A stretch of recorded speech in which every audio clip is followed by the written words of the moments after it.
한밤중에 이 목동들에게 놀라운 일들이 일어났습니다.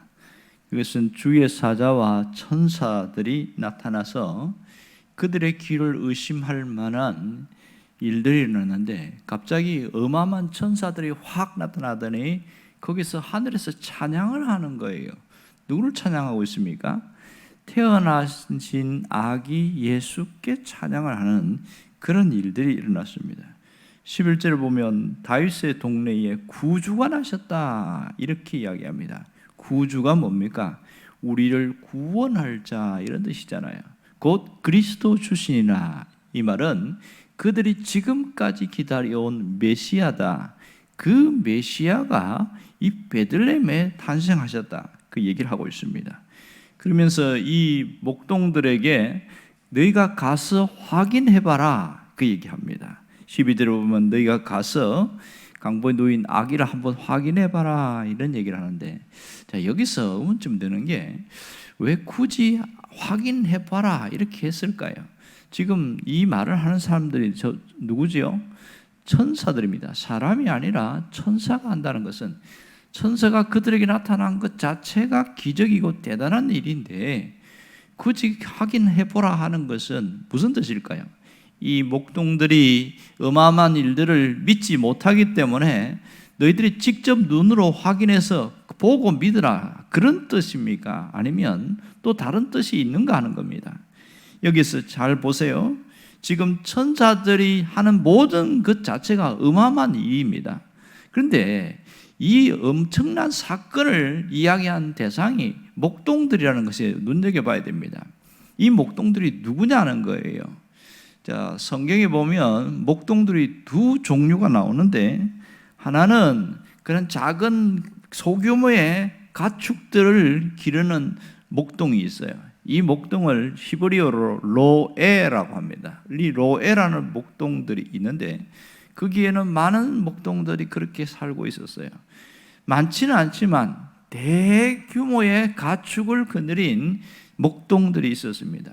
이런 사람을 노케드라고 합니다. 노케드. 예를 들어서 왕궁에서 가축을 많이 갖고 있는 그런 일들이 있었는데, 이것을 다스릴 수가 없어서 사람을 고용해서 그렇게 이 엄청난 대규모의 가축들을 먹이고 하는 일들을 했는데, 이 사람들을 노케드 이렇게 반합니다. 자, 성경에 보면 선지자 중에 아모스라는 선지자가 목자 출신, 목동 출신입니다. 이 아모스는 노케드예요. 엄청난 사업과 같은 큰 목정들을 함께 거느리고 있는 그런 사람들이 노케드입니다. 그런데 이 여기에 나오는 목동은 뭐냐? 로에라는 목동입니다. 소규모의 가축을 거느리고 있습니다. 그런데 이 목자들이 말이에요, 자기 양떼를 가지고 있는 사람이 있는가 하면 고용된 사람이 있더라는 거예요. 두 종류가 있습니다.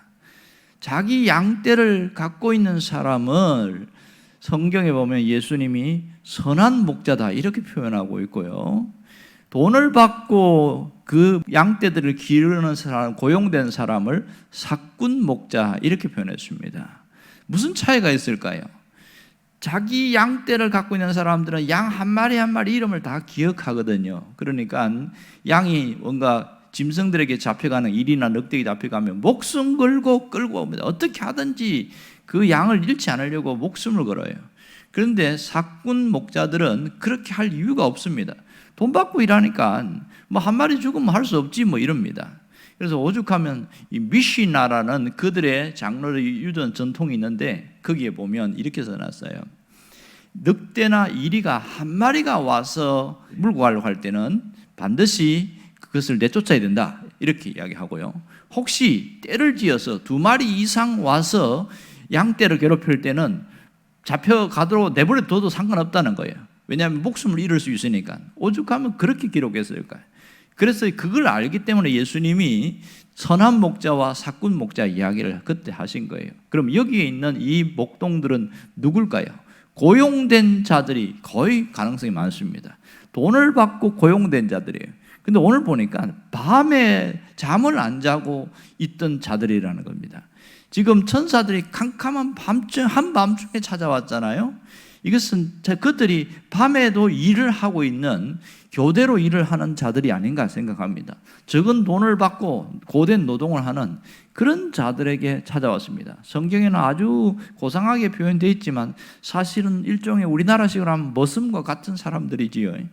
그런 사람들에게 와서 엄청난 소식을 전해줍니다.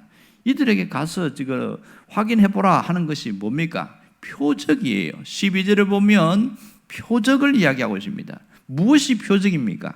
이 태어난 아기가 표적이다, 이렇게 이야기합니다. 그래서 10절과 12절에 보면 왜 이 아기가 표적인지를 말하고 있는데요, 하나는 온 백성에게 있는 좋은 소식이기 때문에 표적이고, 이분이 바로 구주 메시아이기 때문에 표적이라는 거예요.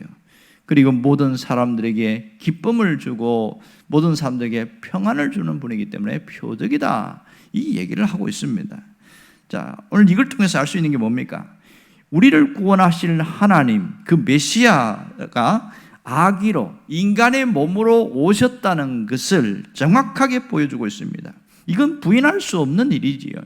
아무리 이단들이 이런 말 저런 말을 해도 인간의 몸을 입고 오셨다는 것, 이것을 우리는 뭐라고 표현합니까? 성육신, 인카네이션, 이렇게 표현합니다.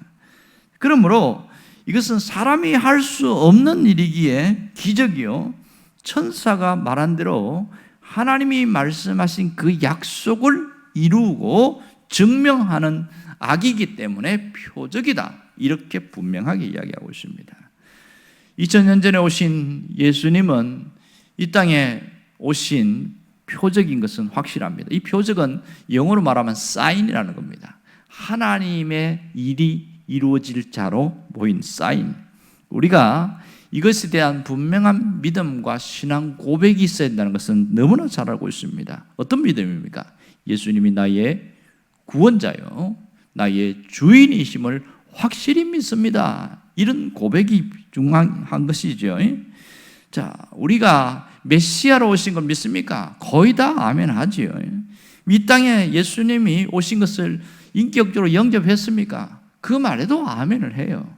그러면 그분이 나의 구원자요, 나의 인생의 주인인 것에 대해서 당신은 삶으로 증명을 하고 있습니까? 이렇게 물을 때에 고민이 되는 사람이 있습니다. 입술로 고백하는 것은 거의 다 하는데 당신이 믿는 것에 대하여 회심한 것을 어떻게 증명할 수 있느냐, 이 말에 대해서는 아멘을 고민하면서 합니다. 왜 그렇습니까? 회심이라는 게 뭡니까? 예수를 믿고 돌이킨다는 건데, 회심에는 반드시 변화가 따라오기 때문에 그렇습니다. 입술로만 회심한 사람들은요, 변화가 안 생겨요. 그래서 고민을 할 수밖에 없는 것이죠. 왜 우리가 하나님의 말씀을 들어야 되고 말씀을 통해서 우리가 다시 한번 자신을 돌아보게 되는 이유가 뭐죠? 이것이 우리 삶의 표적이기 때문에 그렇습니다. 여러분, 교회에 나와야 되는 이유가 뭡니까? 교회는 하나님의 표적이 나타나는 곳이에요. 어떤 방법으로 나타납니까? 예배를 통하여 나타나고 말씀을 통하여 나타나고 있는 것이지요.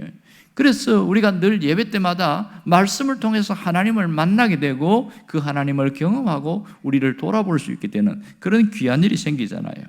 우리가 구원받았는지 안 받았는지 어떻게 확인할 수 있어요? 하나님의 말씀입니다. 내가 어떤 신앙인으로 살아가야 되는지 어떻게 볼 수 있냐고요. 하나님의 말씀을 통해서 기준이 거기에 있으니까 그걸 통해서 잘하고 있는지 못하고 있는지를 확인할 수 있는 것이지요. 자, 그렇다면 내 삶에 말이에요, 예수를 믿는 것이 표적이 되어야 되는 것, 이것이 우리가 결단해야 될 부분입니다. 예수 믿는 것이 표적이 되어야 됩니다.